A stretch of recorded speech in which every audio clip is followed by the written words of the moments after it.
The film begins with Anna, a young girl who lives with her mother and stepfather, playing cello in her room. Her stepfather entered the room and began to touch her impromptly. She tries to resist and pulls him away, but her stepfather is sliced on the neck by a sharp item. After some struggle, he dies of blood loss. Anna is arrested following the death of her stepfather and appears in court. She tells the judge that she pushed him away in self-defense because he was trying to harm her. However, her mother presents a different view, stating that her husband was a decent man. Despite Anna's explanation, the judge decides to send her to a juvenile correction facility for the incident. The prison warden, Frank, gives Anna a tour of her new surroundings. As she settles into her cell, she meets Jeannie, a reserved inmate who gradually warms up to Anna. Over time, they develop a friendship, with Jeannie starting to feel drawn to Anna. The next day outside, a gang leader named Cody approached Anna to ask her to join her group. Anna said she wanted to be alone, so Cody walked away, annoyed. Later, while Anna was eating by herself, Cody and her group came over to invite her, but Anna refused. As Anna tried to leave, Cody pushed her, causing her food to spill. When Anna was moping alone, Cody's group bullied her again. They took her to a quiet room and beat her, threatening her not to tell anyone about what happened. After being injured, Anna was taken to the infirmary where a nurse named Jane looked after her. When Officer Linda asked her who was responsible, Anna said it was too dark to see. While Jane was treating her, Anna asked how to stay away from troublemakers. Jane suggested she talk to Frank. Anna then visited Frank's office and asked to be left alone. Frank showed her a file and mentioned an isolation room that seemed intimidating. He offered protection as long as Anna did what he wanted. Uncomfortable with his terms, Anna quickly left and went back to her room in tears, where Jeannie comforted her. Jeannie shared that she had managed to avoid Cody for the 5 years she'd been there, despite being bullied, and had figured out ways to protect herself. While Jeannie is trying to comfort Anna, they start getting intimate. The next day, while Anna was walking with Jeannie, a member of another group named Killa started bullying her, saying she didn't like Anna. After this encounter, Anna decided to join Cody's group and approach them. When she tried to speak with Cody, another member named Joe stepped in and attacked her. Anna fought back, and soon the guards intervened to break up the fight. Afterwards, Cody spoke with Anna and understood her desire to join the group. Cody told Anna that she needed to prove herself by attacking Killa, and Cody would record it. Anna followed through, confronting and beating Killa. After the fight and starting a riot, Anna was placed in an isolation room. Once she was released from isolation, she was taken to Frank's office. There, Frank revealed that he knew everything that happened in the prison, including Anna's involvement with Cody's group. The story then exposes Frank's inappropriate behavior towards Anna, highlighting his abuse of power within the prison setting. Anna completed the tasks required to join Cody's gang. As part of a welcome celebration, Cody gave her a drug, and they became intimate. Anna's mother came to visit her, but their relationship worsened during the visit. They argued intensely about her stepfather's character, and her mother hit her, saying Anna deserved to be in prison. After talking to Cody about the visit, Killa tried to attack Anna again. This time, Anna defended herself, which led to a fight involving several group members. After the group fight, Frank dismissed Anna's claims that Killa had attacked her with a knife. Instead, he used video footage of the incident as leverage, coercing Anna into complying with his demands. This manipulation left Anna feeling deeply frustrated and disillusioned with her circumstances in the prison. To further control her, Frank gave her drugs and exploited her vulnerability, worsening her already dire situation. He then took advantage of Anna being dozed off by the drugs and sexually assaulted her. In a moment of high tension, Anna returned to her cell, overwhelmed with frustration from the recent events. Overcome by the stress and feeling betrayed, she confronted Jeannie and slapped her, an act that reflected the intense emotional turmoil she was experiencing. The next day, during the routine activities, a vigilant guard noticed a scar on Jeannie's lips, raising suspicions. Consequently, Anna found herself escorted to Frank's office by the officers. Inside, the atmosphere was charged with tension as Frank confronted her about the alleged assault on another inmate. With a stern demeanor, he painted a grim picture of the consequences, threatening to relocate her to an adult prison where the challenges would be exceptionally more daunting than her current situation. Anna felt a wave of anxiety wash over her as she contemplated the uncertain future looming over her. Overwhelmed by the threats and her situation, Anna sought comfort by asking Cody for drugs. During their conversation, Cody expressed concern and affection for her.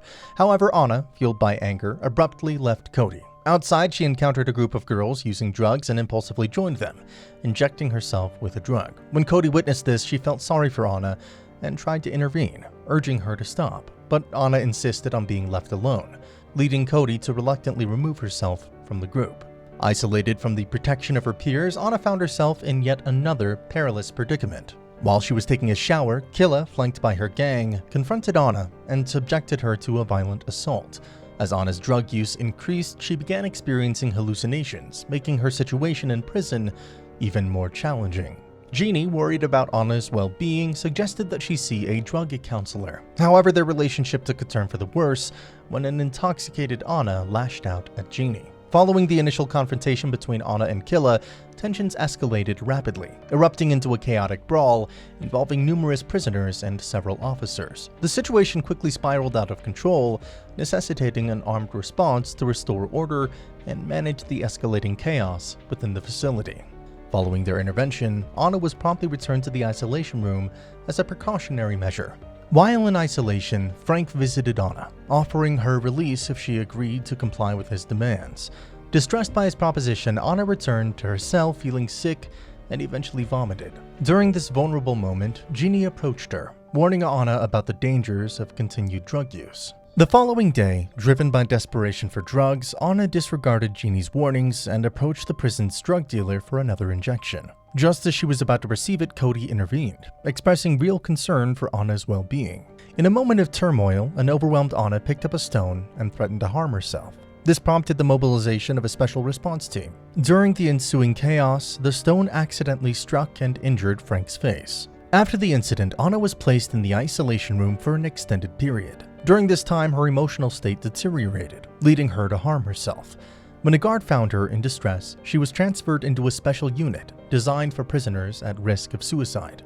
In this unit, Anna was exposed to the grim reality faced by other inmates, many of whom were often in a state of hysteria and caused disruptions. Tragically, she witnessed some of these inmates succumb to their conditions.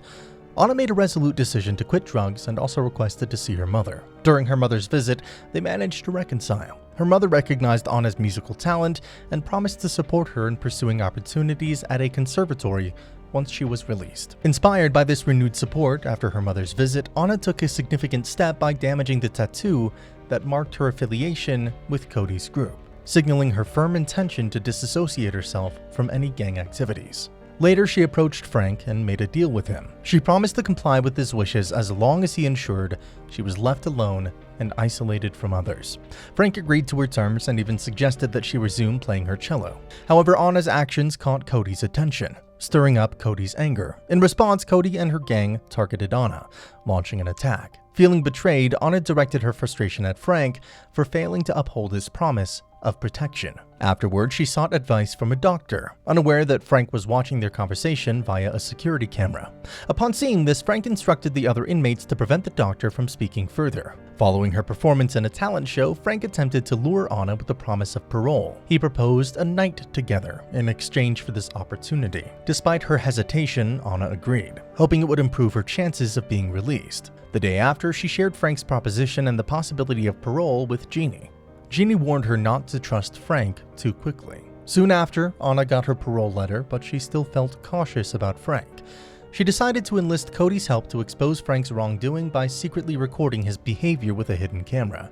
When Frank invited Anna to his room once more, she agreed, all the while recording their interaction without Frank's knowledge. Shortly after, officers arrived to view Anna's parole. Anna impressed the board with her answers. However, just as she was about to be granted parole, Frank intervened and urged the board to reject her. He attempts to ruin her chances by painting her as a troublemaker. Anna then revealed her backup plan by showing the board the recording she had made, exposing Frank's misconduct and leading to his immediate arrest. Once the situation was settled, the officers assured Anna that they would look into the facility's operations. They also pledged to honor Anna's parole. With a mix of relief and anticipation, Anna said her goodbyes to Jeannie, her steadfast friend in prison. And finally, the moment arrived for Anna to step beyond the prison gates, where she was greeted by her waiting mother. The movie concludes with a heartwarming scene of Anna performing at the conservatory, displaying her exceptional cello skills, just as her mother had promised. In a moment of triumph for Anna, symbolizing her journey from adversity to fulfillment and the realization of her dreams.